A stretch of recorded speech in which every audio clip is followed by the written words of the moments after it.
नमस्ते सभी को। मैं मनीषा यादव सभी का हिंदी अक्षरांजलि में स्वागत करती हूँ। आज हम सामान्य हिंदी के इकाई फर्स्ट में से भारतेंदु हरिश्चंद्र की रचना जो गंगावतरण है, जो हमारे पाठ्यक्रम में लगाई गई है, उसके बारे में पढ़ेंगे। यह जो रचना है ये सत्य हरिश्चंद्र नाटक से संकलित है। भारतेंदु हरिश्चंद्र का गद्य के आविर्भाव में महत्वपूर्ण योगदान रहा है। इस गंगावतरण नामक पद में इन्होंने गंगा के सौंदर्य के साथ में उसके महात्म्य को व्यक्त किया है। क्या कहा है वो देखते हैं हम। नव उज्ज्वल जलधार हीर हार हीरक सी सोहती। जहाँ पर सा सी से सम सरिस सदृश ये शब्द आते हैं वहाँ पर उपमा अलंकार होता है। जैसे कवि कहते हैं कि इस गंगा नदी की धारा जो उज्ज्वल धारा है ये ऐसे लगती है मानो यह गले में पहना हुआ कोई हीरों का हार हो। यानी गंगा नदी की जलधार हीरों के हार के समान शोभायमान होती है। बीच बीच छहरती बूंद मध्य मुक्तामणि कोहती। बीच बीच में बहती हुई इस गंगा के जल में जो पानी की बूंदें उछलती हैं वो ऐसे लगती हैं मानो कोई मोती उछल रहा हो। अर्थात उछलती हुई बूंदें लगती हैं मानो जो हीरों का हार पहन रखा था उसके मध्य में मोतियों की जो मणियां हैं वो पिरो दी गई हो। इस प्रकार इसमें गंगा जल के नैसर्गिक सौंदर्य के बारे में वर्णन किया गया है। आगे क्या कहते हैं कवि। लोल लहर लही पवन एक पे इक इक आवती। लोल लहर अर्थात चंचल लहरें जो गंगा के जल में उठती हैं। ये चंचल लहरें हवा के स्पर्श के साथ एक के ऊपर एक आती रहती हैं, जिन्हें देखकर लगता है मानो वे मानव मन की आकांक्षाओं के समान हैं। एक के बाद में एक आ रही है। जिमी नर गण मन विविध मनोरथ करत मिटावत। ये ऐसे लगता है जिस प्रकार से मानव मन की आकांक्षाएं मन में उठती हैं, मिटती हैं, फिर दोबारा उठती हैं, ठीक उसी प्रकार गंगा की ये चंचल लहरें उठती हैं फिर मिटती हुई हमें दिखाई देती हैं। दर्शन सुभग स्वर्ग सोपान सरिस सबके मन भावत। फिर से सरिस आया है। उपमा अलंकार यहाँ पर हमें दिखाई देगा। सरिस सबके, यहाँ पर हमें अनुप्रास का प्रयोग। देखो इस पूरे पद में अनुप्रास का जो भेद है यानी वृत्यानुप्रास अलंकार जिसके अंदर वर्ण की आवृत्ति बार बार होती है तो वहाँ जो है अनुप्रास अलंकार होता है। और अनुप्रास के जो 4 उपभेद हैं उनमें से एक भेद है वृत्यानुप्रास। उसका उदाहरण हम इसे मान सकते हैं। सुभग स्वर्ग सोपान सरिस सबके मन भावत। ऐसे लगता है मानो ये जो गंगा नदी की जो लहरें हैं ये स्वर्ग को जाने वाली सीढ़ी के समान है। ब्रह्म श्री हरिपद नख चंद्रकांत मणि द्रवित सुधारस। नहीं, दर्शन मज्जन पान त्रिविध भय दूर मिटावत।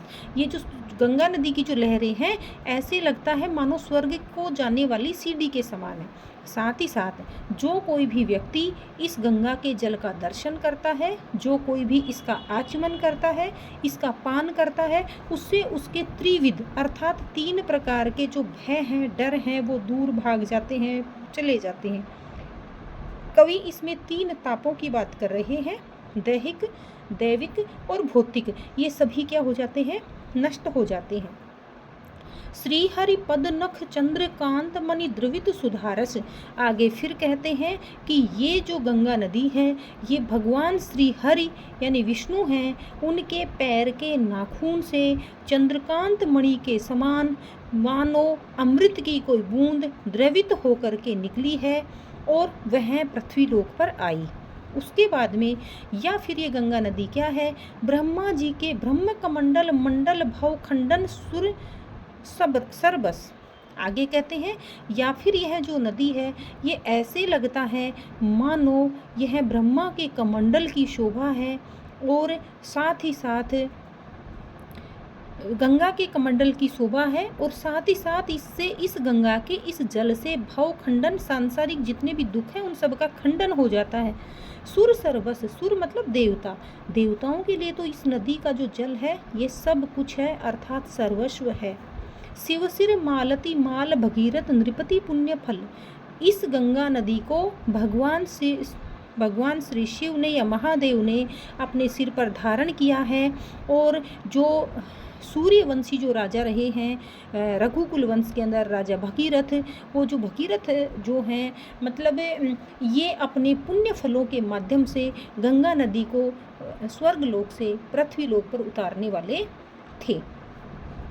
ऐसा कहा गया है, एरावतगत गिरिपति हिम नग कंठ हार कल। और ये जो गंगा नदी है इसका जो वर्ण है वो ऐसे लग रहा है जैसे इंद्र के का जो वाहन है एरावत हाथी, एरावत के भांति शुभ्र वर्ण की यह नदी गिरिपति पर्वतों का जो स्वामी है वो कौन है? हिमालय। नग मतलब पर्वत, जिस प्रकार से हिमालय पर्वत का यह क्या है? एक कंठ हार है, गले में पहना गया हार है, क्योंकि हिमालय पर ही यह जो नदी है ये अवतरित हुई थी। सगर सुवन, सुवन मानी पुत्र, राजा सगर के जो सूर्यवंशी रहे हैं इनके 60 सहस मानी 1000 जो पुत्र थे, जो कि जिनके उद्धार के लिए राजा भगीरथ अपने पुण्य फल के माध्यम से या तप करके पृथ्वीलोक पर इस गंगा नदी की धारा को लाए थे।